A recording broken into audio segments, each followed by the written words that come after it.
Life as a bike world presenter is often stressful. There's a lot of traveling involved, but then you end up in places like this and you can see the view behind me. The sun's shining, it's beautiful.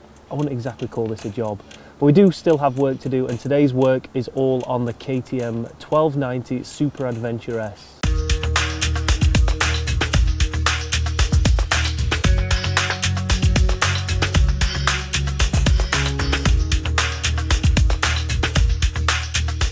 So in the presentation last night, KTM mentioned that they'd just had their 6th consecutive record year with global sales of over 200,000 bikes. What I found amazing was the fact that they've reinvested 140 million euros back into their R&D projects to basically make better bikes, to throw as much money as they can into technology, and this 1290S was just full of technology. First thing I've got to mention is the WP forks, which are 48mm and they are semi-active, which basically means the damping is adjusted depending on what setting you've got. There's 4 types of settings: comfort, sport, street and off-road. Depending which setting you have it on will determine how hard or how fast the damping is adjusted and how fast it's slowed down. So for instance, comfort and street, there's a lot slower damping, it's a lot more progressive, and it makes for a much smoother ride. In sport mode, the anti-dive isn't as soft, so you get a bit more of a feeling through the front end. You get a lot more feedback through those forks, which means you can just push it a little harder through the tight and twisty turns. The rear WP shock comes with 4 different presets depending who's riding and what they're riding with. So if you're a solo rider,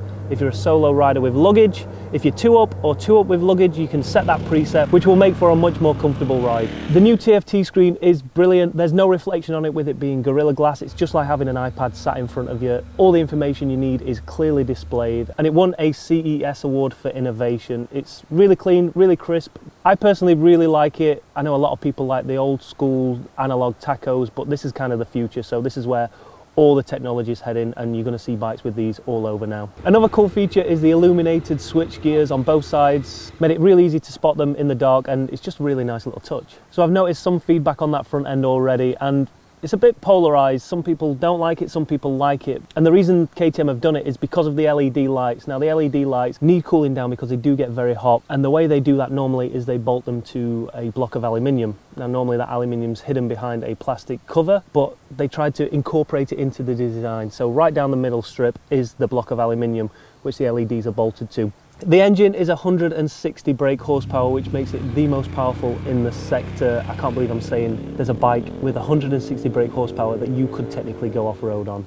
Obviously the R version is for the off-road, but still, 160 brake horsepower. It's also got a power assisted slipper clutch. They've also reduced the weight of the pistons and taken 47 grams off each of them, which just helps add to that power. Cool little feature on this bike is the fact that it's a keyless ignition. So as long as the key is on your person or on the bike, you can start it up. And if you're worried about those batteries running out on that key, never fear. There's a little sensor at the side of the dash which will allow you to press the key up against it. It'll unlock the bike, it'll allow the bike to start, and you'll be able to get home or get to the nearest battery shop. A little interesting point is that they've gone for cast wheels over spoke wheels on this one. Now obviously the R being the total out and out off-road bike comes with the spokes. This one comes with cast wheels, and they're trying to go down a more sporty route with this. They're saying that it's going to be able to keep up with super sport bikes, and to be honest, if you put someone like Chris Northover on it, the chances are it will keep up with them. One thing the cast wheels do help with is the unsprung weight. Obviously they're a lot lighter than the spoke wheels, so it helps with that agility through the tight and twisty turns. But is it really that sporty? Well, we headed up over there somewhere to find out.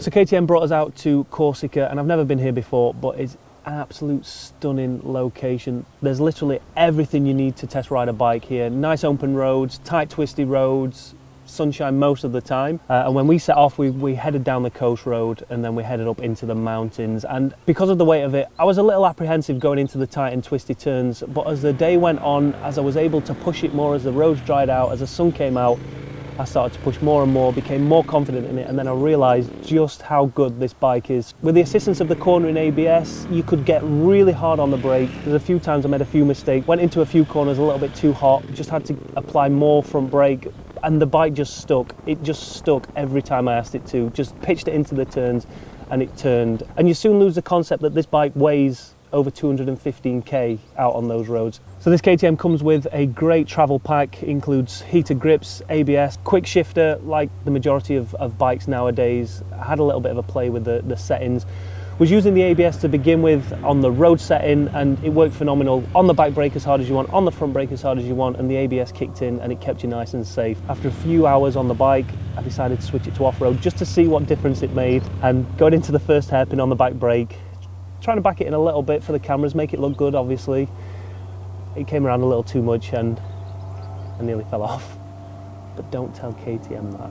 So as part of the travel pack, the bike comes with a quick shifter, and this is an adaptable system which will adapt to your riding style. So if you're a little slower through the gearbox, it will extend that cut time only by a millisecond, but it'll extend it just enough for you to get into the gearbox. If you're a little bit quicker, again, we're only talking milliseconds here, but it is an advancement in that technology. Because we were up in the mountains, we were up and down the gearbox practically all day, and that quick shifter was essential. It made it so much easier to ride. You didn't have to be on and off the clutch all the time. So like I mentioned before, KTM are pushing this bike more down the sport side of adventure touring, so they left the bike in sport mode for the majority of the day. The only time I changed it was when it started to rain. Sport mode kept the bike loose, it gave us great feedback, and we still got everything that 1300cc beastly engine has got to offer. And what's a bike world launch without a little bit of rain? Up in the mountains, it started to rain halfway through the day, but that was all right. All I did was change the settings across to rain mode. It reduced that power for maximum grip. The traction control kicked in exactly when I needed it, and the bike was very, very confidence inspiring in the rain as well. It felt just as good in the rain as it did in the dry. So all in all, we covered around 200 kilometers yesterday, and we were on the bike for the majority of the day, and to be honest, it was very, very comfortable. There's a vast array of different adjustments you can make, from the handlebars to the seat to the foot peg and even the gear lever. The seat height was set at 860mm, which is the lowest setting of the two. A simple adjustment can take it all the way up to 875. For a taller rider like me at just over 6 foot, it's probably better to have it a little bit taller than it actually was. But that being said, it was really comfortable, and I could have easily gone and done another 200 kilometers on it. So a new experience for me here on Bike World was taking one of these bikes on a launch out at night. Now the reason KTM wanted us to do this was to experience the corner assisted lighting. They took us out to a remote part of the island where we got to ride the roads in pitch black darkness, and basically the way the system works is as you pitch the bike into a turn, there's 3 different stages of lighting that will come on and help you around the corner.